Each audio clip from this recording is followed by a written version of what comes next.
கொஞ்சம் சத்தமா பேசுறேன் பஸ்ஸுக்குண்ணா கொஞ்சம் சத்தமா பேசுறேன்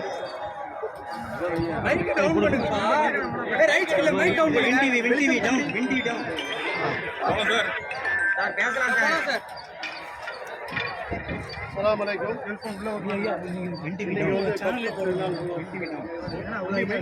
வந்து சென்னையில் இருக்கக்கூடிய மிகப்பெரிய பள்ளிவாசலான பெரிய மசூதியிலிருந்து பேசுகிறோம். பக்ரீத்து தான் அவங்க எல்லாருக்கும் தெரிஞ்சுக்கிட்டோம். இப்ராஹிம் அலைஹிஸ்ஸலாம் தன்னுடைய ஆசை மகனை சென்னை மகனை இஸ்மாயில் அலைஹிஸ்ஸலாம் என்கிறது தன்னுடைய கூட்டத்தில் இறைவன் வந்து அசரில் வந்து அவருக்கு வந்து அந்த இறைவனுடைய கட்டளையை ஏற்று தன் மகனை பலியிடுகின்ற இந்த தியாகத்தினால தான் இன்னைக்கு எல்லாம் நம்ம பக்ரீதா கொண்டாடி இருக்கோம். அன்னைக்கு அவருடைய மகனை வந்து இறைவன் காப்பாற்றி அவருக்கு பேர் ஒரு ஆடை பண்ணி தியாகத்தை போற்றும் வகையில் உலகம் முழுவதும் பக்ரீத் திருநாள் இந்த பக்ரீத் திருநாள் வந்து தியாகத்தில் ஏழை எளியவர்களுக்கு உதவி செய்யக்கூடிய ஒரு திருநாளாக சொல்றாங்க.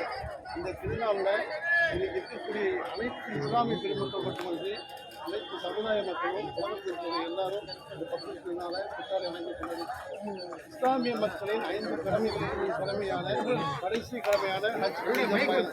இந்த ஹஜ் புனித பயணம் வந்து இந்த பக்ரீத் மாதம் செஞ்சுருக்கோம். இந்த மாதத்தில் வந்து இஸ்லாமியர்கள் வாழ்நாள் ஒரு முறையாவது வசதி இருந்தால் முக்காக சொல்லியிருக்காங்க.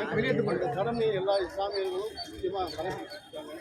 இன்னைக்கு இருக்கக்கூடிய தமிழக முதல்வர் மாண்புமிகு விஜய் அவர்கள் இஸ்லாமியர்களுடைய ஒட்டுமொத்த இஸ்லாமியர்களுடைய சிறுபான்மை மக்களுடைய நலன் காக்கும் அரசு அப்படின்னு சொல்லி இந்த அவருடைய முதல் பேச்சில் அவருடைய கன்னி பேச்சில் சட்டமன்ற பேச்சில் வந்து அவர் பேசுகிறப்போ இது சிறுபான்மையாக தான் சிறுபான்மை மக்கள் நலன் காக்கும் அரசு தமிழ்நாட்டில் இருக்கக்கூடிய எல்லா இஸ்லாமிய மக்களும் சந்தோஷப்பட்டார். 1954 அதாவது கண்ணியமிக்க காகிதம் வந்து முஸ்லீம் லீக்கில் ஒரு கட்சி ஆரம்பித்தார் இந்தியாவில். இந்த கட்சி இது வந்து தமிழகத்தில் அனைத்து கட்சியுடன் இந்த கட்சியை இதுவரைக்கும் தமிழ்நாட்டில் யாருமே அரசாங்கத்திலையும் ஆட்சியிலும் பங்கு கொடுத்தது வரலாறே கிடையாது. தமிழக அரசியல் வரலாற்றில் முதல் முறையாக முஸ்லீம் லீக் கட்சியை ஆட்சியில் பங்கு கொடுத்து ஏஎம் ஷாஜகான் வந்து தமிழ்நாட்டு சிறுபான்மை மினிஸ்டர் தமிழக முதல்வர் தமிழக வெற்றி கழகத்தின் தலைவர் மாண்புமிகு விஜய் அவர்களுக்கு இஸ்லாமிய சமூகத்தின் என் சார்பாகவும் மனமார்ந்த நன்றிகளை தெரிவித்துக் கொள்கிறேன். ஏன்னா கண்ணியமிக்க காகிதம் இல்லத்தினுடைய சம்பாதிகள் தான் இருக்குது. வருகின்ற அவருடைய பிறந்த நாளில் நிச்சயமாக இது ஒரு அரசு விழாவாக இருக்குது. அந்த பிறந்த நாளில் விஜய் அவர்கள் தமிழக முதல்வராக வந்து கண்ணியமிக்க காகிதம் இல்லத்துக்கு அவர் மரியாதை செலுத்தினா தமிழகத்தில் இருக்கக்கூடிய அனைத்து இஸ்லாமியர்களும் மிகவும் சந்தோஷப்படுவோம். இன்றைக்கி வந்து போட்டிக்கு போயிட்டு முதலமைச்சர் வந்து பிரதமர் பெருமையாக இருக்குது. முதல் முறையாக தமிழக முதலமைச்சர் போட்ட முதலமைச்சர் விஜய் அவர்கள் தான்.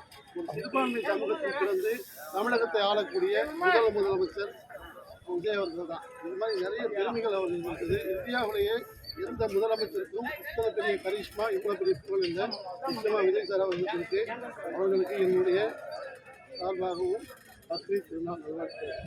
சார் ரம்ஜான் டைமில் திமுகவுக்கு சப்போர்ட் பண்ணி பேசுறீங்க. இப்போ பக்ரீத் டைமில் விஜய்க்கு சப்போர்ட் பண்ணி பேசுறீங்க. இப்போ தினமலர் பேப்பரில் குதிரை பேரம்னா என்னன்னு யாருக்கும் தெரியல. குதிரை பேரம்னா காசு கொடுத்து வாங்குறதா என்னன்னு தெரியல. இன்னைக்கு அதிமுக எம்எல்ஏக்கள் போனவர்கள் எல்லாம்